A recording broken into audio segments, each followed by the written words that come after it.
Danielle Alhatchin was born on November 11, 1980, in the small American town of Alexandria. Her family soon expanded with the birth of her younger brother and sister, and not long after, they moved to a remote town called Belgrade, Montana. Surrounded by mountains, Belgrade was far from any major cities, but it had a thriving tourist scene. Visitors came for the ski slopes and hiking trails, taking advantage of the area's natural beauty. Danielle's parents, both outdoor enthusiasts, had found the perfect opportunity when they received job offers at a local ski resort. They embraced the chance to spend as much time as possible in nature, a love they quickly passed on to their children. The family took every chance to ski, hike, fish, and explore the nearby rivers by boat. Danielle herself had become passionate about rock climbing, taking full advantage of the cliffs and trails the area offered. Despite her active life, she was an excellent student and soon ranked among the top of her class.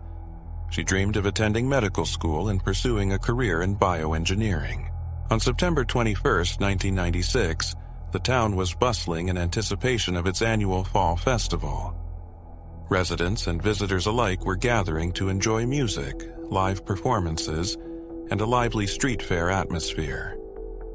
Danielle, 15 years old at the time, had plans to go with friends later in the day, but with a few free hours that morning, she decided to go on a solo walk along the river trail just outside of town. Her mother, reminding her to be back by 2 p.m., handed Danielle her own wristwatch, as Danielle didn't have one herself. Danielle never returned. Her parents immediately contacted the police, and the town quickly joined the search. But what followed was a strange and infuriating turn of events that left the community shaken. Danielle's mysterious disappearance remained unsolved for nearly 3 decades, leaving her family and the residents of Belgrade desperate for answers. Just recently, however, a detective may have finally uncovered the truth, using methods as unusual as the case itself. Danielle grabbed a water bottle and left the house around 11:30, assuring her mother she'd be back on time. But as the agreed hour came and went, Danielle hadn't returned.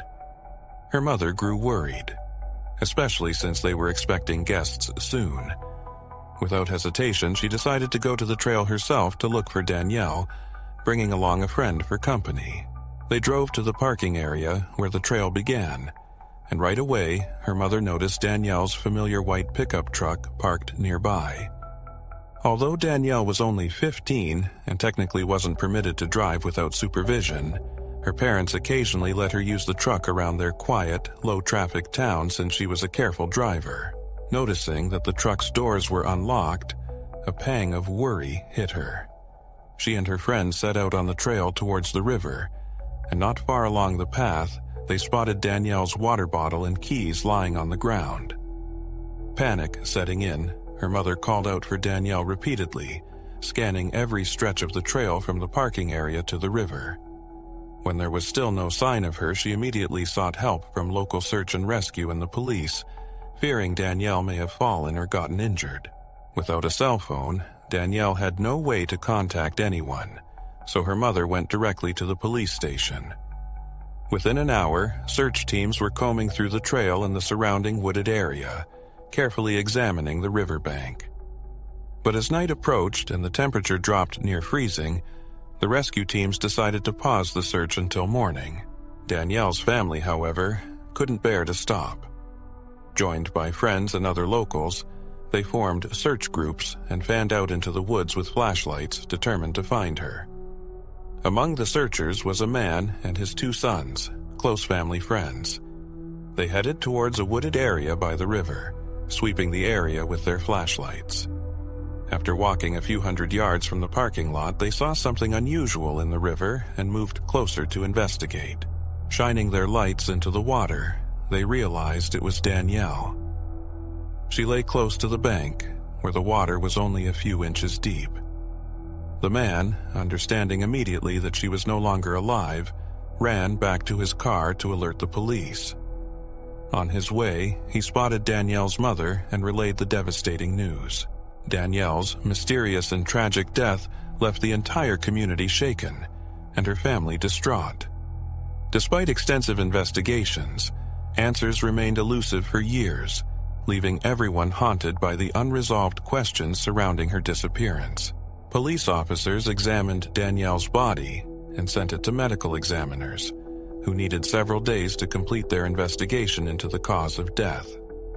Initially, the sheriff announced that all signs pointed to an accident. Danielle's body showed no obvious signs of trauma or any clear evidence of foul play, leading authorities to speculate that she may have simply fallen into the river and drowned. Danielle's family, devastated by the news, found this explanation hard to accept. She had grown up hiking, was familiar with the terrain, and knew the river well. Additionally, it didn't make sense to her parents that she could have drowned in such shallow water. Despite their concerns, the sheriff remained convinced it was a tragic accident and chose not to open a formal investigation. But everything changed when the medical examiner's report finally came in. The examiners had discovered multiple scratches and abrasions on Danielle's body that appeared consistent with defensive wounds, suggesting that she had likely struggled against someone. They also noted that Danielle's underwear had been found partially lowered, a detail they could not reconcile with an accidental drowning. Furthermore, they discovered biological evidence on her clothing belonging to an unknown male, strongly suggesting an assault. Regarding the cause of death, examiners concluded that Danielle had indeed drowned, but evidence suggested she had been forcibly held underwater. The examiners also observed that Danielle's wristwatch had slipped down her arm to just above her elbow, a possible indication that someone had dragged her to the river by her wrists. Despite these findings, the examiners ultimately listed her cause of death as undetermined. They recognized that she had drowned but lacked sufficient conclusive evidence to categorize it as an intentional homicide. For Danielle's family, the ambiguous findings left them haunted, struggling with the unanswered questions about what really happened to her that day by the river. Because of this, the police never launched a full investigation, insisting they still couldn't be sure what exactly happened to Dana. However, they did attempt to uncover more details surrounding the incident. When forensics examined the victim's clothing, they found 4 stray hairs on her underwear that belonged to an unidentified male. Experts believed these were arm hairs, from which they were able to extract a partial DNA sample. But at the time, there was no national DNA database at the FBI. The only thing the forensic team could confirm was that the hair belonged to the same individual whose semen sample was found on the victim's underwear.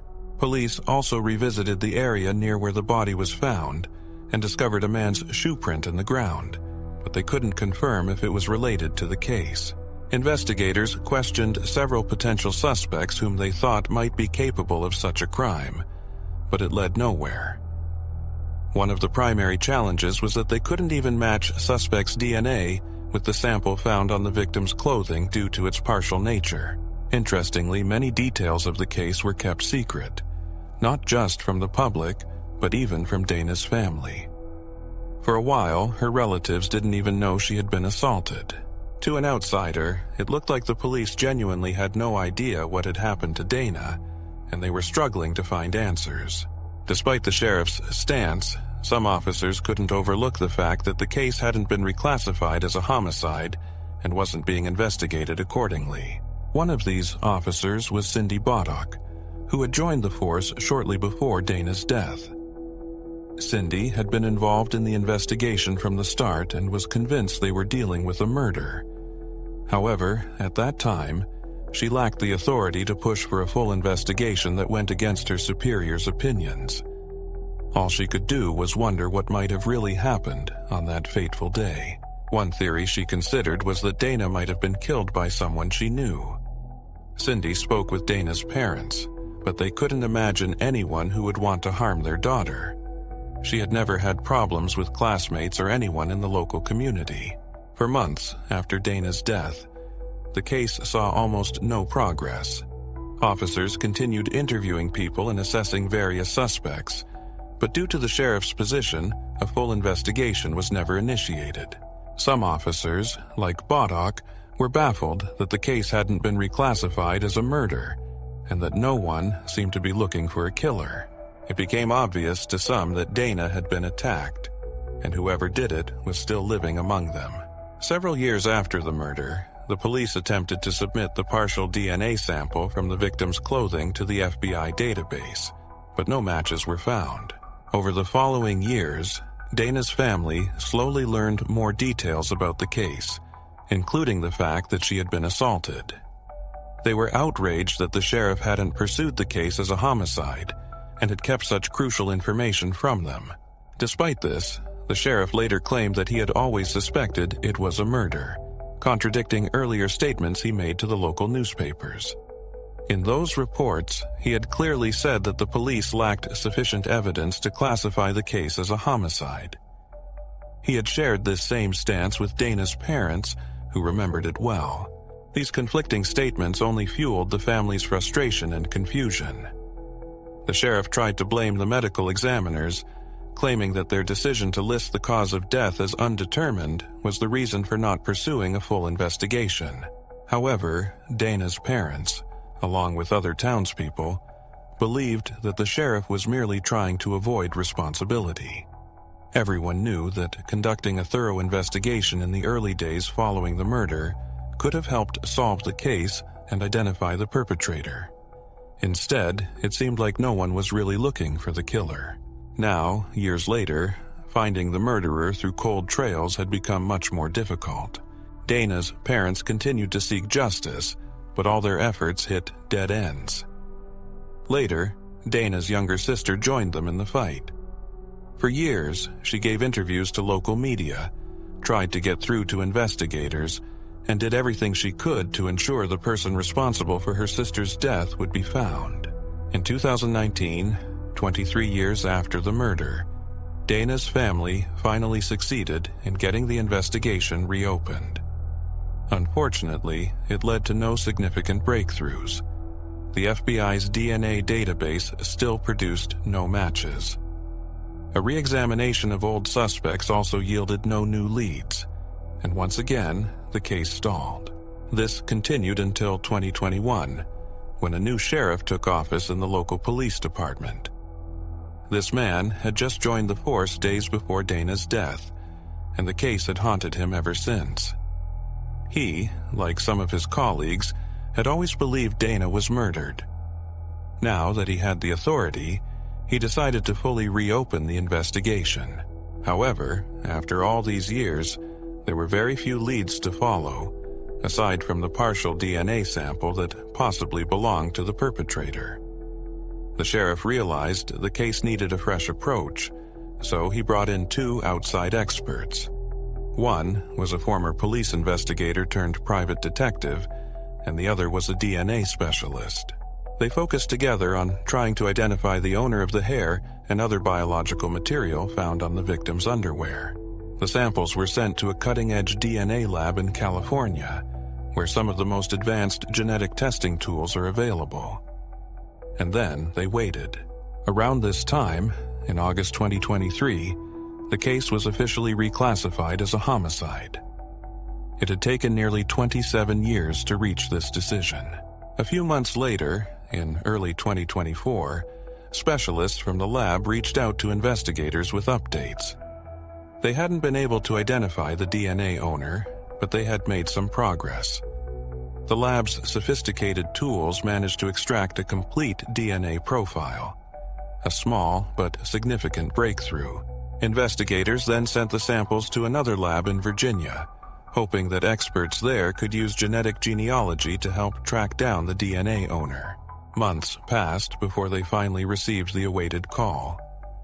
The lab experts explained they'd decided to upload the criminal's DNA profile to publicly accessible genetic databases, where individuals voluntarily add their own samples to connect with relatives. These databases often help law enforcement link suspects to family members through genetic genealogy, but this time was different. To the experts' surprise, they received an immediate, perfect match. The DNA owner had uploaded their own sample directly, something that rarely happens. The match led to Paul Hutchinson, a 55-year-old man living in a small town about 100 miles from the crime scene. Investigators found out that, at the time of the murder, Hutchinson was 27 years old and a student at the University of Montana, just 12 miles from Belgrade. He had later completed a degree in biology and eventually found work with the Bureau of Land Management in Montana. Paul also had a wife and 2 children. What made the situation even more puzzling was his clean record. He had no criminal history, not even a minor offense. Now that investigators had identified their suspect, they needed to obtain a direct DNA sample from him to confirm the match. On July 23rd, they went to his workplace to speak with him. When the officers arrived, they saw Paul standing outside the building with some colleagues. They approached him, explaining they needed to ask him a few questions at the station. According to the detectives, Paul's face went pale the moment they mentioned this, but he agreed to go with them without resistance. The detectives decided to take things slowly, beginning the interview with questions about unrelated, unsolved cases from the area. Paul remained composed and cooperative until they showed him the crime scene photos. The shift in his behavior was immediate. He became visibly anxious, sweating profusely, biting his hands, and fidgeting uncontrollably. At one point, he even struggled to stand, tripping over the chair as he tried to get up. To the detectives, his reaction was as close to a confession as they could get without him admitting guilt outright. Still, Paul denied any involvement in the murder, but his verbal denial wasn't critical. They already had his DNA. The investigators collected a sample from him during the questioning and sent it off to the lab for analysis. However, without the final lab results, they didn't have enough solid evidence to charge him with the crime, so Paul was released that day. After the interrogation, the detectives reached out to the victim's sister, letting her know they had finally found her sibling's killer. The officers reassured the victim's sister that they had no doubts about Paul's guilt. The DNA analysis from the lab was just a formality to confirm it. After waiting nearly 3 decades for this moment, she was relieved to know the person responsible would finally face justice. But she also understood there was still a lengthy legal process ahead before the case could truly be closed. However, things took an unexpected turn. The day after the interrogation, just as the police were set to receive the DNA results, something unusual happened. Early that morning, Paul made a call to his local police station, saying he needed help. He shared his location and then abruptly hung up. When officers arrived at the scene, they found Paul's car pulled over on the side of the road. Inside the vehicle, Paul was slumped over, dead, with a gun lying beside him. After an investigation, detectives concluded he had taken his own life. There was no note, but his motives seemed clear. It appeared Paul understood he would likely face life in prison, with no way out. For his wife and children, the news was a devastating shock. None of them had any idea of the crime he had committed almost 30 years earlier, nor did they know he had been questioned by police. They found out the truth only after his death. Friends and colleagues were equally stunned as the truth came to light. Many had seen him as a devoted family man and reliable friend. Despite the tragic turn of events, investigators were confident that Paul had been involved in the murder. His DNA had tied him to the case, finally providing closure, albeit in a way no one had anticipated. In August 2022, police held a press conference where they confirmed that Paul's DNA was an exact match to samples found on the victim's underwear. According to investigators, the crime appeared to have been a spontaneous act, as they found no evidence suggesting that the girl knew Paul. It's likely she crossed paths with him near that trail, and he decided to assault her, ultimately killing her to avoid identification. For Danielle's family, news of Paul's death brought a sense of relief rather than sorrow. They were more disturbed by the fact that he hadn't been brought to justice sooner. They believed that if local authorities had taken the case seriously from the start, Paul might have been caught decades ago, denied the chance to live freely, build a family, and enjoy a quiet life.